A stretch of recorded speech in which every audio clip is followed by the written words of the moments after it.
देखा और परचम उठाने वाले समझ गए कि जहां आलम वहां हम चले। अब देखिए चले तो गए, लेकिन एक बात और याद रहे कि यहां हम जब परचम उठाते हैं तो हम किसी को रोकते नहीं, किसी को नहीं रोकेंगे।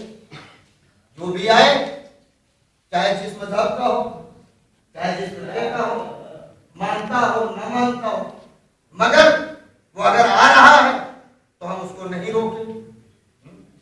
देखिए हम लोग भी चूंकि एक टीचर ही वाला मामला है, मुदर्रिस ही होते हैं, हम पढ़ाना पढ़ाना तो हम फितरत के एतबार से इंसान को पहचानते हैं। बच्चों की जो फितरत होती है उसके एतबार फितरत में जज्बा पोशीदा होता है। मसलन अगर हमने किसी बच्चे से ये कह दिया कि देखो अगर क्लासरूम में किसी ने भी कॉपी का पेज फाड़ के फेंका तो उसको 5 डंडे पड़ेंगे, पनिशमेंट उसके लिए।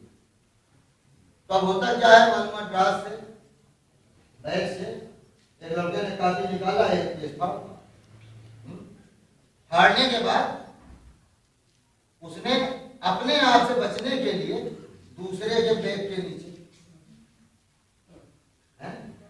डाल दिया, और डालने के बाद मौलवी साहब देखिए इसने पेज फाड़ा है।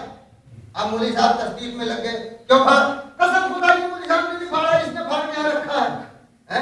हमने कहा कॉपी चेक कराओ। अब देखा तो मालूम उसकी कॉपी का पेज फटा हुआ है, जिसके नीचे उसका नहीं है। तो मालूम क्या हुआ कि अब अगर ये वाकई ये छोड़ देता बच्चा, अगर ये कहीं और फेंक देता तो कह देता मैं छोड़ो जाने दो, बिला वजह वो दोस्त कर देते अपनी की दोस्ती में, मत बताना मौलवी साहब, बाहर ले जाकर फेंक देंगे, बच जाता। लेकिन उसने होशियारी किया।